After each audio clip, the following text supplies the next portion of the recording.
Buongiorno. Good morning. I welcome you all to this presentation of this 60th edition of the International Art Exhibition of La Biennale di Venezia. I am Cristiana Costanzo. I'm in charge of the press office of the Visual Arts and Architecture Department of La Biennale di Venezia. Sitting beside me, I have Adriano Pedrosa, the curator of this year's edition and the artistic director of the Museo de Arte de São Paulo in Brazil. I invite on stage the president of La Biennale di Venezia, Pietrangelo Buttafuoco.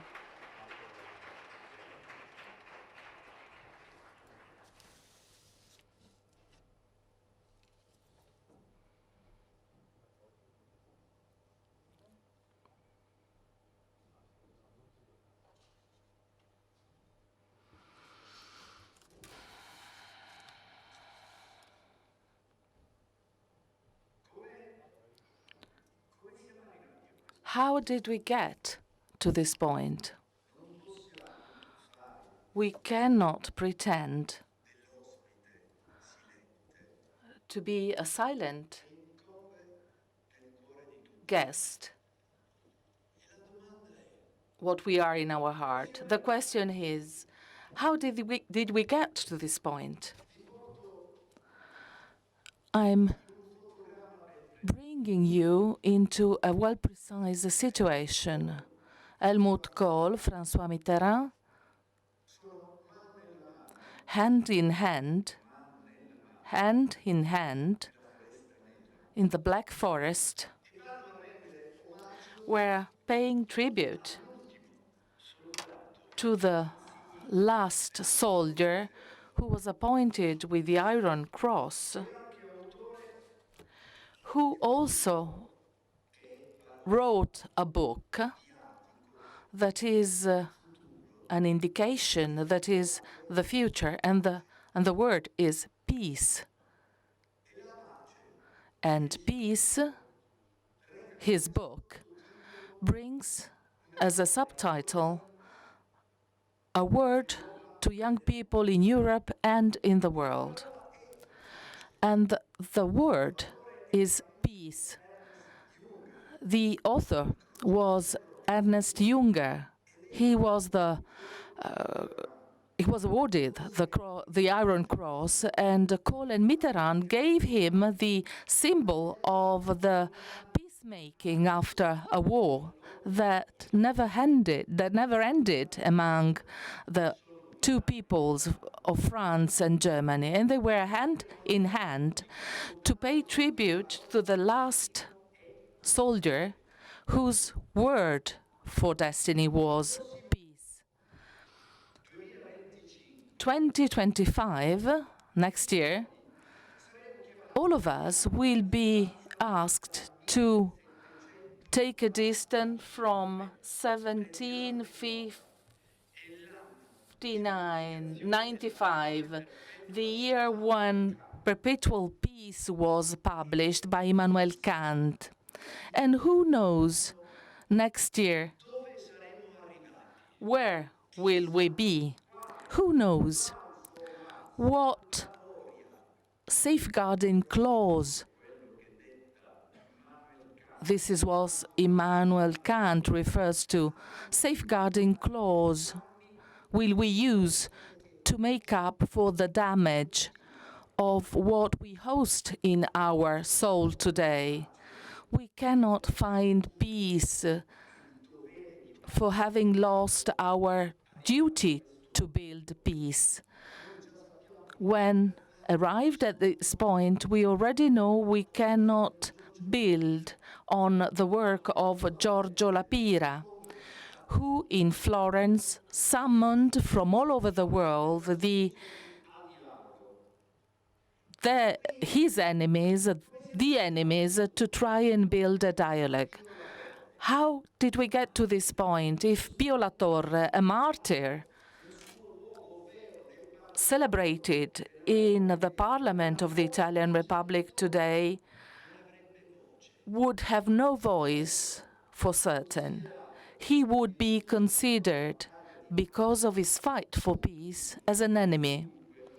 And therefore, dear Adriano, he would be pointed at as an internal enemy at the service of the stranger, of the foreigner.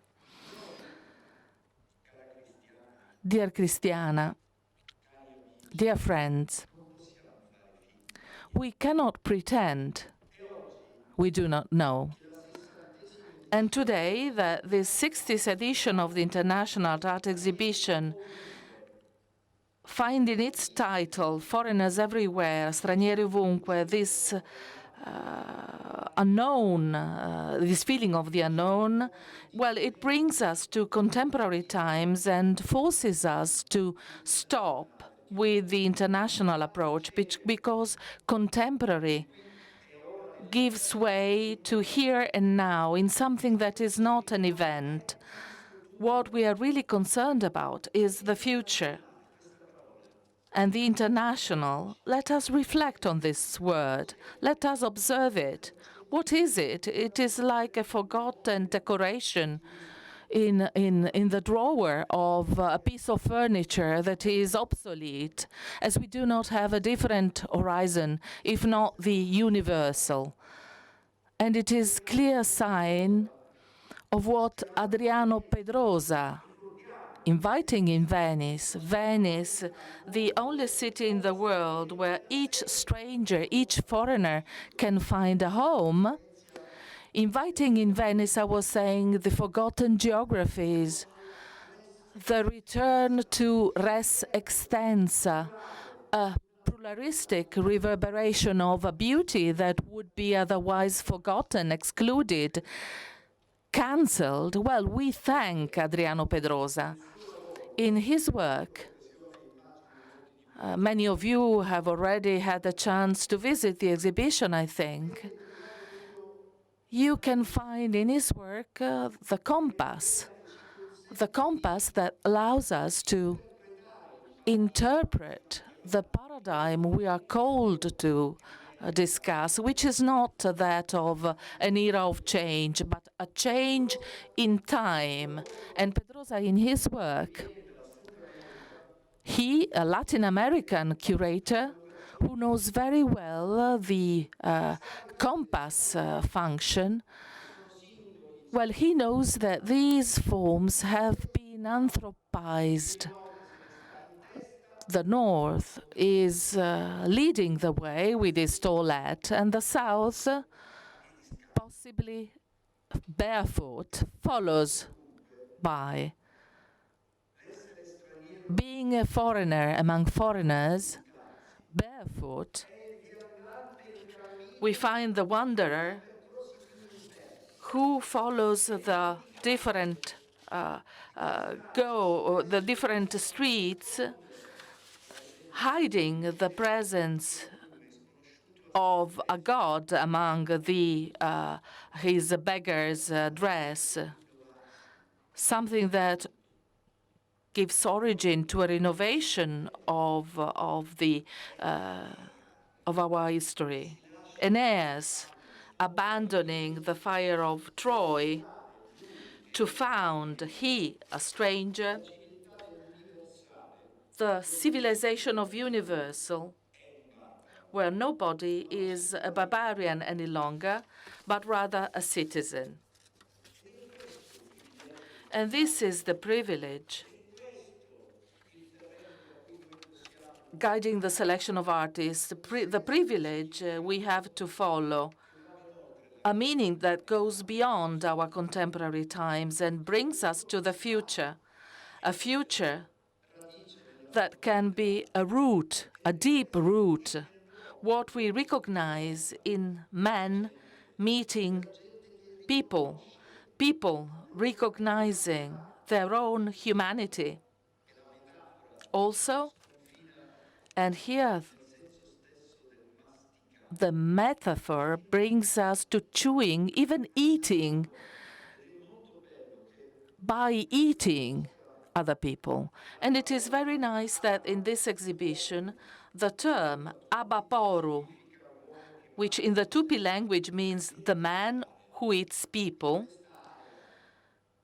is so important, and it is eating that constitutes for a very root of civilization. And we find a familiar code that brings us back to two different interpretations of the divine, two beautiful ideas that show us innocence, that stimulates that appetite. The first is the son of a god that originated, was born from the thigh of his father Zeus, and it is Dionysus. And the other, the son of Mary, the chosen one, is Jesus, whose innocence brings us back to the Eucharistically known as the host, the liturgy, a presence in the rite and the embodiment of food, food for all. It is so nice that threads that seem to be far apart, forgotten geographies, come together. It is extraordinary how in the labor of art we can bring everything to a dimension in which strange, extraneating, disquieting is at the same time nourishment and lymph. And it is surprising that the city that for 129 years has been organizing this international art exhibition can renew its commitment. And there is this coincidence of the 700th anniversary of the death of Marco Polo, whose curiosity brought him to visit cultures that are felt as far apart and that instead are close to us in many ways. In greeting and thanking Adriano Pedrosa for opening this chapter that goes beyond the exhibition and is a matter for a thorough reflection for all of us, also in political terms, I also want to thank the 87 participating countries, the 4 countries who are here, that are here for the first time. Allow me to list them one after the other. The Republic of Benin, Ethiopia, the United Republic of Timor-Leste, and the United Republic of Tanzania. We thank all the non-profit national and international bodies that organize the 30 collateral events in the city, the Ministry of Culture, the regional institutions that in different ways support La Biennale, the City of Venice, the Region Veneto, di Sovrintendenza Archeologica, Belle Arti e Paesaggio per il Comune di Venezia e Laguna, and the Italian Navy. Allow me to thank the partner of this event, Swatch, the main sponsor of this exhibition, Illy Café, and to the sponsor, American Express, Bloomberg Philanthropies, and Vela Venezia Unica. I want to thank RAI, media partner of this 60th exhibition, and that has been following this exhibition with a special broadcast both on TV and on the radio and on the web. I want to thank our donors, the international councils and organizations that are essential for the creation for the 60th exhibition. Again, I want to thank Adriano Pedrosa and all his team. And my profound gratitude goes to my predecessor, my accomplice, my friend and master, Roberto Cicutto, from whose wise words I've profited and will try not to disperse his experience. I want to thank the whole team of La Biennale di Venezia. That is a living testimony for me of the critical spirit, of imagination, and of the power of visual language. But the question remains, How did we get to this point? You see, I am asking this to Adriano Pedrosa. The essence of a work of art lies in its being at the surface of the truth. And it is the truth itself that starts acting in the works of art. This is a pipe. You know the pipe. There is a pipe, but this is not a pipe. We cannot pretend that nothing happened. And if this is not a pipe, totally, in the absolute of truth, what it is not, it is pipe. The Israeli pavilion that decides not to open 2 times as much, totally in the absolute of truth, is reversing the extreme act chosen by the artist, reverses the gesture of the artist at the service of truth, ceasefire, and the freeing of the hostages. And to say this with Magritte, this is not a pavilion, it is an act of art. It is genius of art that can find a response. And remaining in this opening words, dear Adriano, dear friends, this is not La Biennale. In times of war, it is necessary and it is urgent that the wise, the artists, the aristocracy of thought join together to face the catastrophe, meeting, talking, discussing. And I take upon myself this responsibility. And I go on saying that this that is not a pipe is a tool for peace.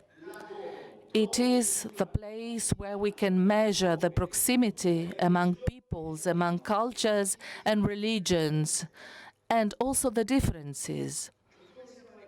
But how did we come to this point?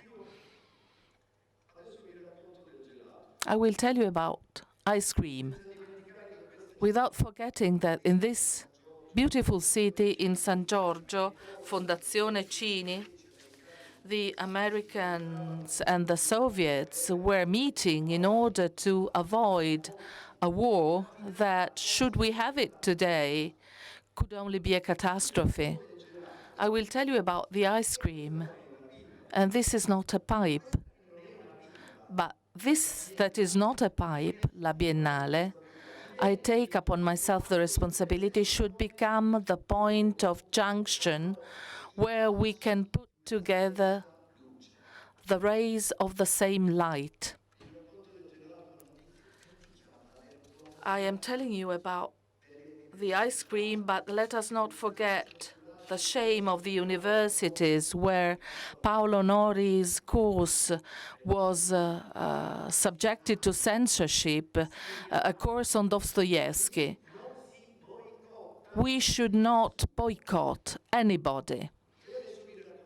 And allow me to tell you about the ice cream.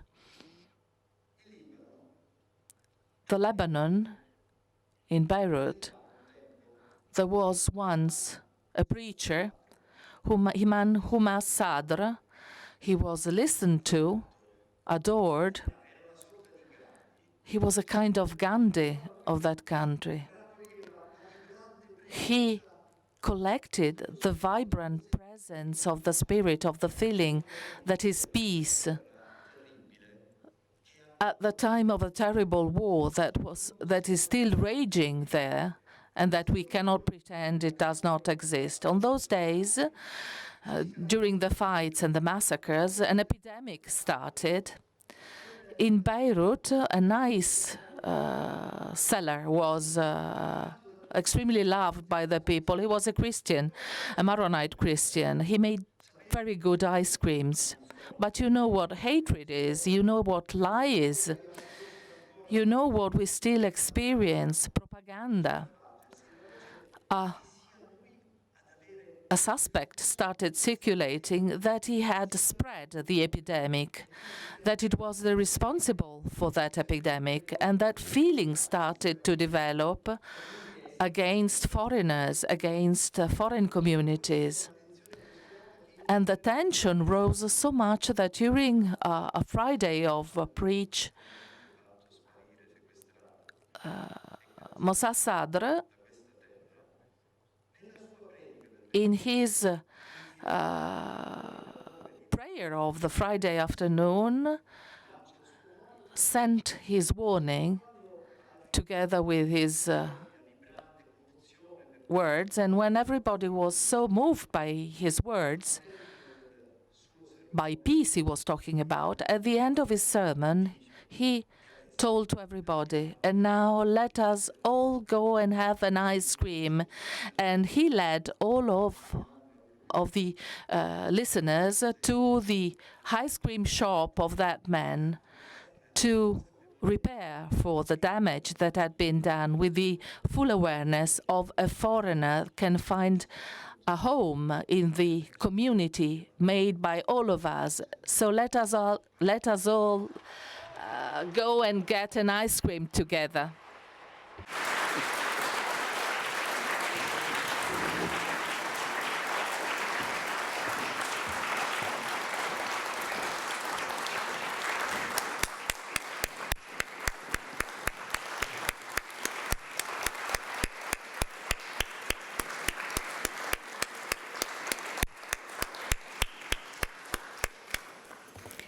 Grazie, Presidente.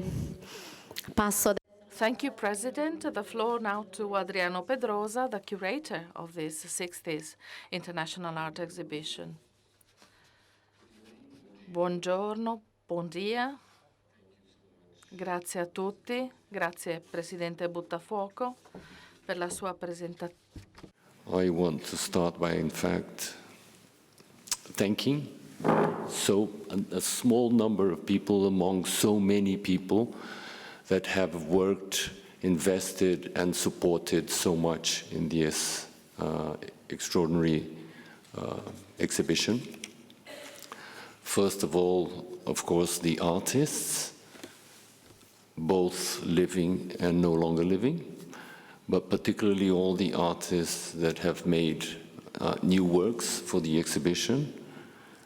It's really quite extraordinary to count on their support and all their work for this project. I cannot be more grateful for their participation. I would also like to thank former President Roberto Cicuto, who appointed me in December 2022 for this task. I would also like to thank the entire team of the Biennale, and I mention Andrea Del Mercato, General Director, and Johan Brandmeier, responsible head of the Visual Arts and Architecture sector, who oversees the management of this exhibition. Thanks, of course, to Cristiana Constanzo and all her team as well, who have worked with me in the relationships with the press. I want to mention two individuals who led the very complex installation process, the teams of Elena Lema and Diana Leoni. It's really wonderful to count on their work, putting together and setting up the entire exhibition. I also want to thank very specially my own curatorial team, the curators team, Amanda Carneiro and Sofia Gocci, who are the two artistic organizers working closely with me in the curatorial research and putting together the exhibition, as well as Juliana Zibio, the architect, and the graphic designers, Paula Cinoco, Carolina Aborriagi, and Roderico Souza from Estúdio Campo in São Paulo. Many thanks also to all the lenders, to all the donors, very special donors, and the sponsors and the national councils. Without their support, this exhibition would not be possible. I hope to have an ice cream with them later on. So this is a quite extraordinary journey, the Biennale di Venezia, which started in December 2002. As you know, the title of the exhibition has a double linguistic presence, stranieri ovunque and foreigners everywhere. I did want to stress the linguistic aspect and calling attention to translation in this particular work. The work of the title, as you may know, is drawn from a series of works by a collective, Clairefontaine, a man and a woman living in Palermo, and they have been making these series of neon sculptures, which today comprise some 60 sculptures since 2005. The expression foreigners everywhere, in turn, is appropriated by them from a collective, that a political activist collective that in the beginning of the 2000s in Torino here in Italy were fighting racism and xenophobia in the country, right? So this is the starting point of the exhibition, the idea of foreigners everywhere and stranieri ovunque. The expression itself has many different meanings that we can't even predict. I was just introduced to another one here by a colleague of ours. But there are a few meanings that I call attention to. First of all, that wherever you go, wherever you are surrounded by foreigners. Also, that wherever you go, you are always deep down inside a foreigner yourself. The expression takes special meaning also here in Venice, not only in the city, because the population becomes 3 times as larger due to influx of tourists, a foreigner of a very privileged kind in peak days during the holidays. But also the Biennale itself has always been a celebration of the foreigner and with its international outlook, you know? And it's wonderful to see how many countries, a record number of countries, 87 countries, are participating with national pavilions, including 4 new countries, Tanzania, Benin, Ethiopia, and Timor-Leste. The exhibition, perhaps many of you have visited the exhibition already. The exhibition includes over 330 artists from 80 countries. I have divided it into 2 main sections, the Nucleo Storico and the Nucleo Contemporaneo. Nucleo Contemporaneo comprising the largest part, physical part of the exhibition. They occupy both the central pavilion at the Giardini and the Corderia and the Artiglieria of the Arsenale, as well as open areas, both in the Arsenale and the Giardini, and special attention was given to the open areas. We have 4 works installed in the Giardini, in the open areas, as well as a number of works in the Arsenale. The Nucleo Contemporaneo has a focus on 4 subjects, from the subject of the foreigner, which is of course connected to the émigré and the expatriate and the refugee and the diasporic subject. I unfold into the notion or the subject of the queer, because the queer is of course the stranger. That's the first meaning of the word queer, calling attention again to these proximities between estranho and estrangeiro, straniero, estranei, in Portuguese and Italian and French and Spanish, right? So that's the second subject of interest, and a focus of the Nucleo Contemporaneo. The third subject is the outsider artist, which in turn is connected to the folk artist, the self-taught artist, and the artista popular. And the fourth subject is the indigenous artist.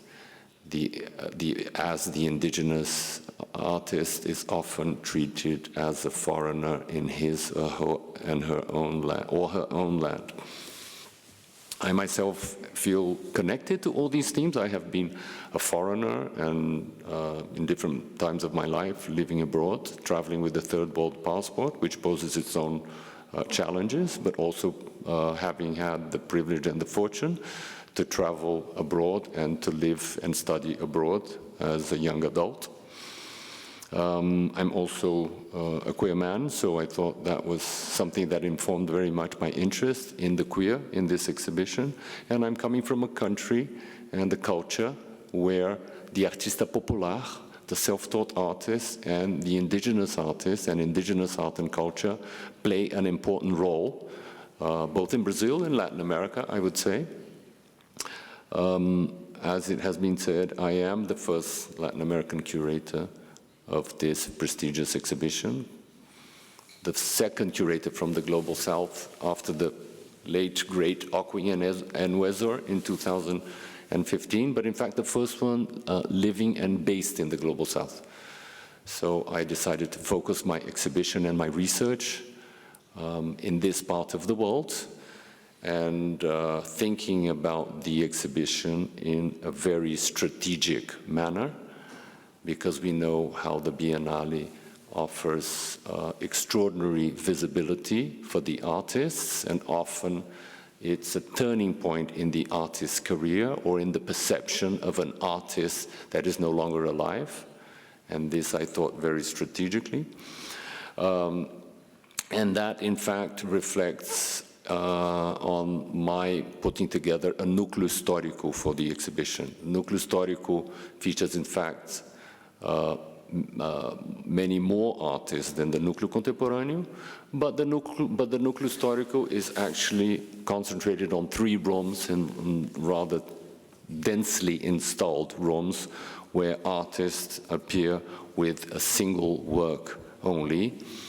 Whereas the núcleo contemporâneo, as some of you may have seen, the artists have larger presences or appear with a single large-scale work, either multiple works or a single large work. The núcleo histórico, my research was then focused on so-called modernism in the Global South, particularly in the rooms devoted to abstraction and to portraits and the representations of the human figure, which are featured in the Central Pavilion. Exhibiting artists who worked in the 20th century in Latin America, in Africa, the Middle East, and Asia. The exhibition has, as I said, 330 artists. It's not really about numbers. Of course, an exhibition is never about numbers, but it's also interesting to consider that we are, with this large number of artists, with my aim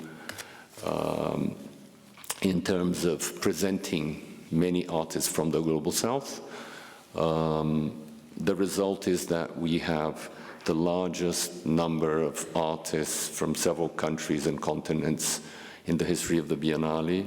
We have the largest number of Africans, the largest number of Latin Americans, of Asians, of Middle Eastern artists, of Arab artists, as well as the largest number of artists from Mexico, from Colombia, from Brazil, from Argentina, from Chile, from Guatemala, from South Africa, from Egypt, from Iraq, the largest number of Maori artists from New Zealand, the largest number of Lebanese artists, as well as the largest number of indigenous artists and queer artists in the exhibition.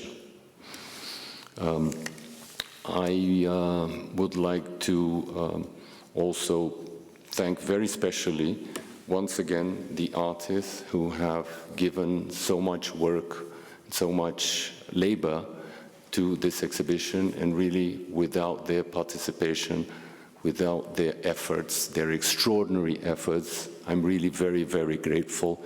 Curator, any curator, even in this very privileged position, curator is absolutely nobody without the work of these extraordinary artists. I feel they're all extraordinary artists in the exhibition, and once again, I cannot thank them enough. Thank you very much.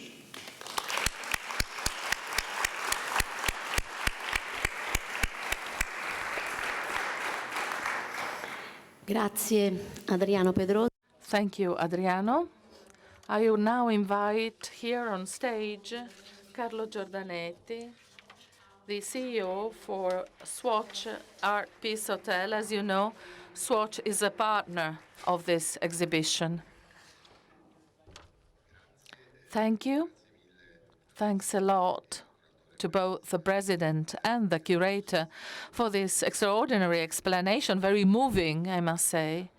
We are participating as main partner of La Biennale, and we have been main partner for many years. Every year it is a great challenge. We like to tell about our connection with the world of art, a connection that dates back to more than 40 years ago. With this year's project, which is in two parts, one in the Arsenale and one in the Giardini, we have selected a number of artists who had already processed in their journey the message that La Biennale is trying to send these foreigners everywhere. In the Arsenale, when you will visit us, you will find the work of 5 artists who were in residence in Shanghai in our Swatch Art Peace Hotel that has been functioning since 2011. We have hosted more than 500 artists from different countries. They have worked there, and they have come to Venice with their works, telling part of their being foreigners.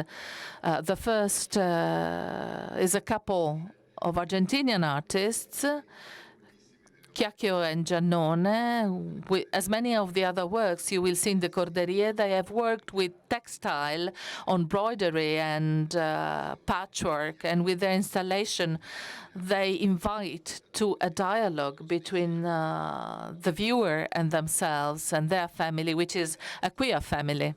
The second artist, Yanan Wu, is a Chinese artist who tells about 3 different ways of being strange, different, foreigner, with a very subtle provocation, a very direct, in some cases, softer provocation in other cases, a criticism to part of the Chinese society somehow, but also a criticism to some attitudes we find in contemporary world. The third is an Israeli artist, Maya Gelfman. She describes herself as a nomadic artist. She left Israel years ago. She has a more traditional technique with an installation made of 4 different works. She opens a window on the world, in particular on the city of Shanghai, as she experienced it. And then we have Luo Bi, a Chinese artist, a video artist, who with her videos is telling us about the relation and the parallel between nature that is trodden over by ourselves, human beings, and part of the female nature, even equally trodden over. It is a subliminal message that has a romantic and touching side. And we close with Juan Pablo Chipe, a Mexican artist who grew at the border between Mexico and the United States, and he tells about his dual nature with a work that describes an icon of the American pop art, Marge, but with the face of Frida Kahlo, who is an icon in the Mexican culture. And again, a provocation that can be seen both ironically or in a more deep, with a more deep sense. In the Giardini, we have invited a Japanese artist, Verdi, who is present there with a great statue of one of his favorite characters, welcoming, embracing, dynamically embracing the viewers, but who wears a T-shirt with a provocative message. This is our presence in the exhibition of this year. We are moved and we are thrilled to be here for the opening. Thank you. Grazie Carlo Giordanetti. Thank you, Carlo Giordanetti. Before opening to the Q&A session for the curator, I would like to thank the press that is present this year, even more numerous. The accredited press representatives amount to 4,300 journalists, out of which 2,850 are international, of the international press, 77%. Thank you for your work. If you have questions for the curator.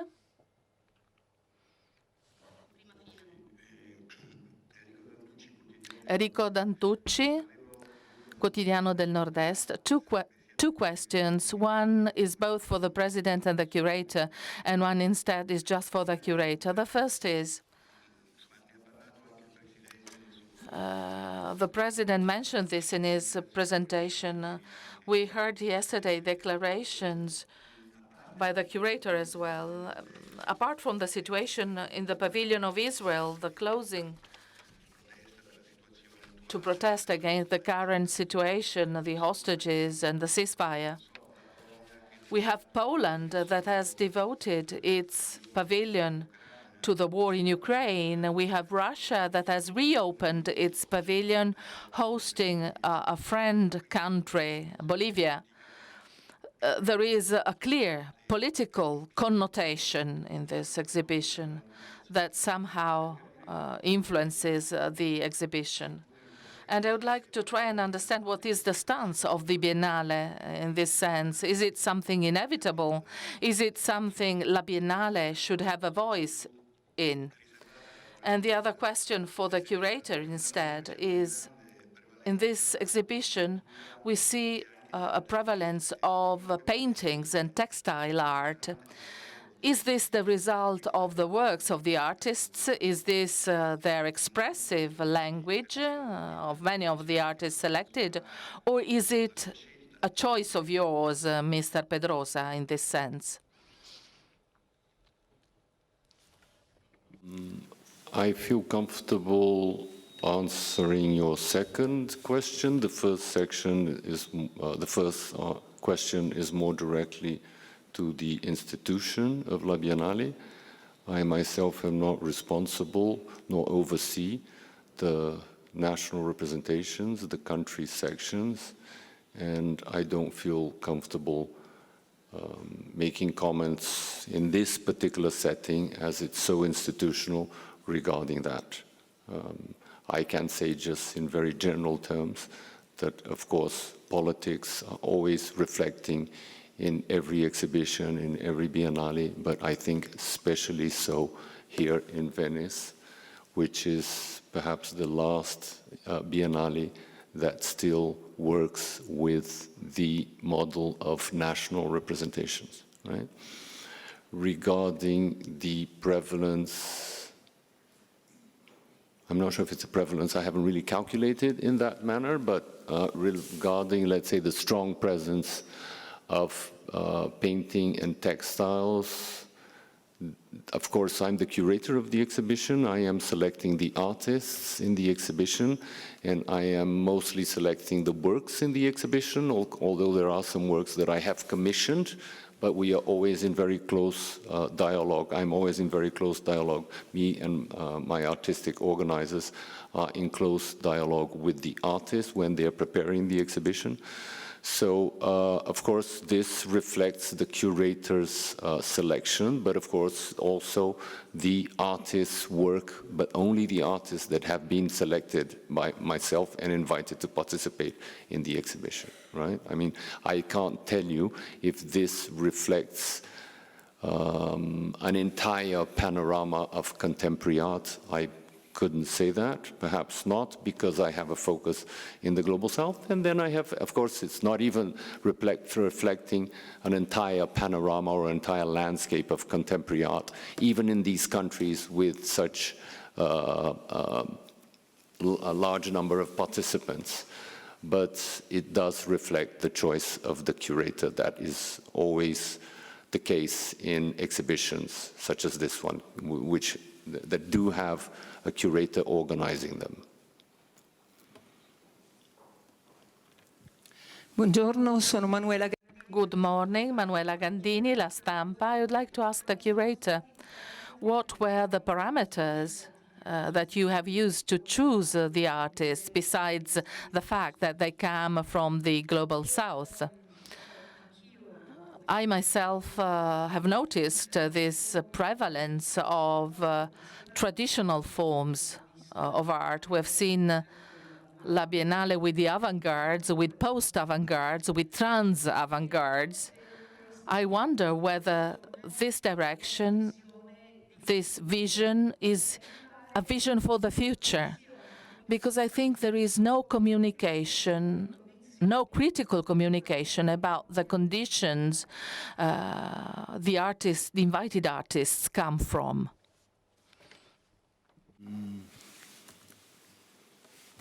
Yes, I think we have artists working with different media. We have artists working with painting, many artists working with video. I think it's one of the largest presentations of video works, installation works, sculptural works, outdoor works. So, but we do have also a large presentation of painting and textiles and drawings, in fact.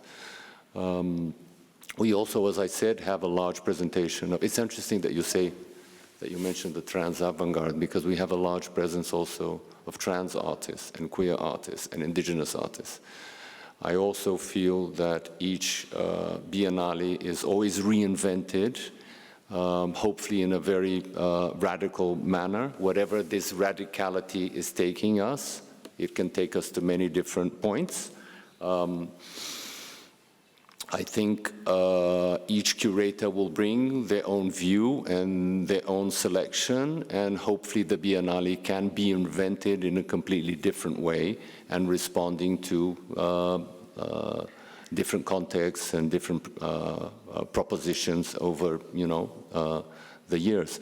I always recall Ralph Rugoff's exhibition in 2019, where there were only living artists in the exhibition. Now, of course, my exhibition has a large number of artists that are no longer alive, but I'm not opposing the exhibition that Ralph Rugoff has done in 2019. I think one exhibition should be, as I said, in the name of diversity, in the name of plurality, in the name of polyphony. One exhibition, one Biennale should be very different from the other, right? So hopefully in 2 years' time, someone else will come in and propose a very different exhibition with its own radicality. I think we do have our own radicality here in many different ways. So I think we'll see what will come. I think Cecilia Lemani also did an exhibition, a wonderful exhibition with many historical positions, with her own radicality, with such a strong presence of women artists. In the past edition, I was focusing on a very strong presence of artists from the Global South. But yes, I think they're all, but also a strong, we have artists in the Nucleo Contemporaneo, So, yeah, I think hopefully we'll have a very different and a very radical exhibition in 2 years' time, quite distinct from this one. It's not about continuation, I think. It's really about plurality. But one Biennale does not oppose the next one or the previous one, right? I think one has to really seek the specificity of the project. In terms of the criteria for choosing artists, I did work with very specific sort of starting points and criteria, right? The Núcleo Contemporâneo has a focus on the queer and the foreigner and the indigenous and the self-taught. So this is the starting point in terms of criteria, right? I'm interested in these 4 subjects in the exhibition. In fact, I often see that biennales here and elsewhere in the past, perhaps not the case of the last one, but I often see certain frameworks and titles that are quite open-ended and quite inclusive, that actually any artist could fit in that category. So I think this is not happening so much in my Núcleo Contemporâneo, for example. I was interested in these 4 subjects. In terms of selecting the actual artists, I mean, it's not, of course, not any self-taught artists or indigenous artists or queer artists that's, or artists that are participating in the Núcleo Contemporâneo. It's a question that comes up quite a lot. Oh, how do you select the artists? I'm always looking, as curators often do, always looking for singularity, for complexity, for relevance, for something that calls my attention, right? I only have my own eyes and my own life experiences and my own knowledge, informed, in fact, helped quite a lot by the 2 artistic organizers that work with me in the research as well. But that's the only, it's the only thing I have at hand. And also many other colleagues have helped me, suggesting artists for the exhibition, but that's the criteria. It's singularity, it's complexity, it's relevance. I can't tell you more than that in terms of only an artist that, of course, within the context of the indigenous and the queer, the self-taught and the foreigner, right? But I can't tell you a more palpable criteria than that. It's something that, of course, surprises me, and I cannot, predict exactly what I say, what I see, so these are the criteria. Grazie.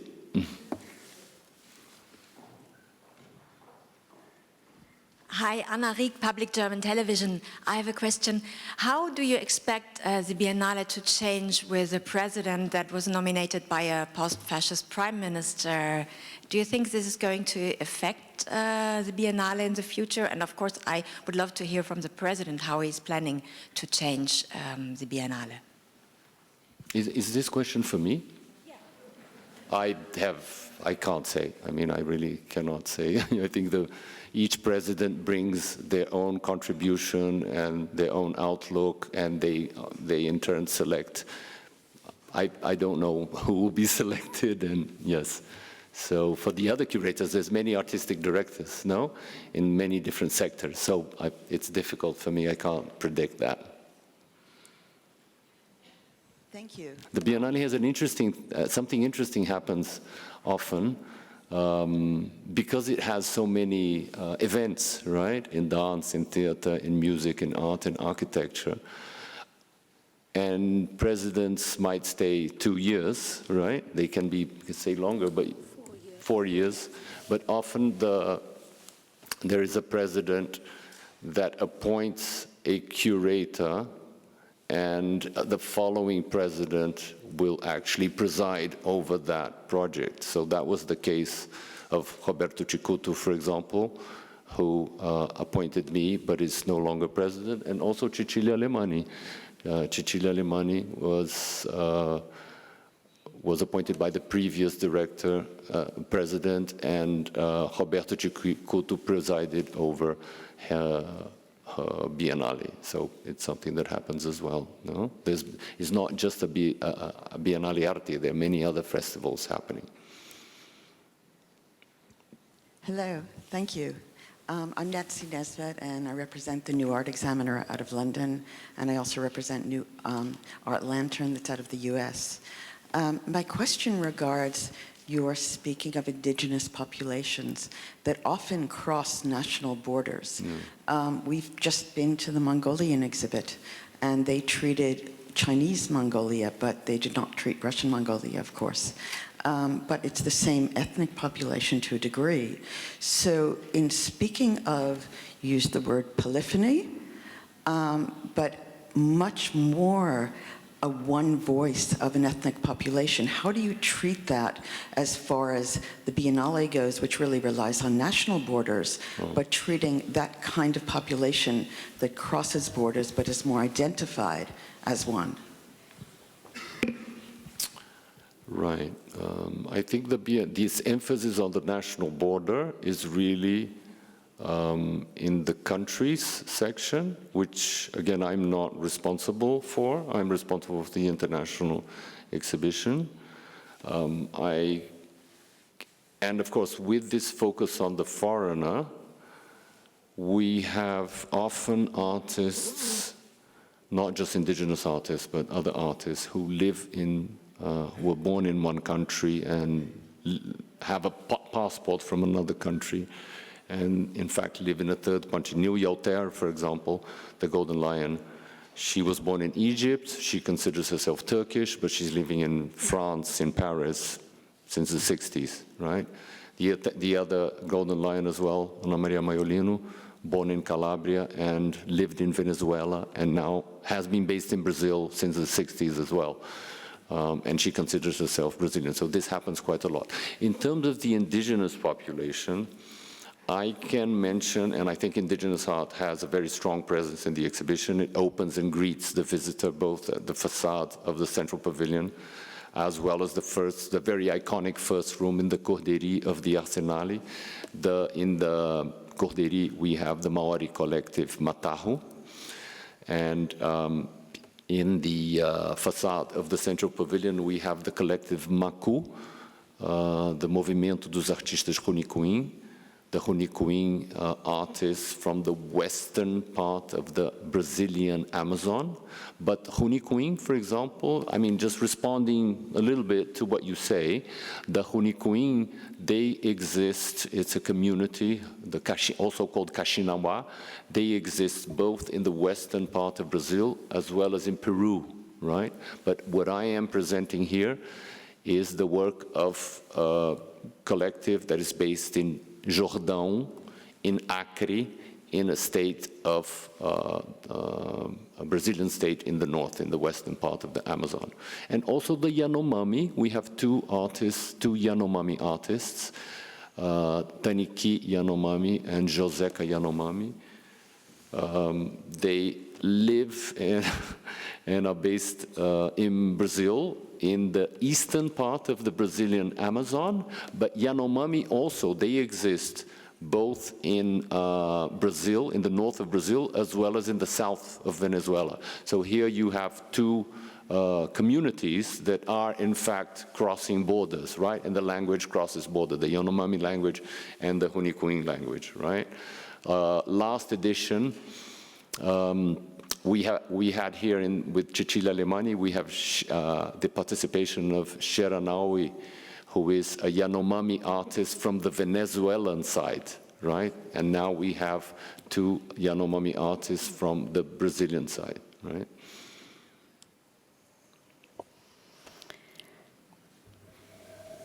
Chiudiamo qui la conferenza stampa. We can close here the live press conference. We thank you for being here and enjoy the exhibition. Thank you.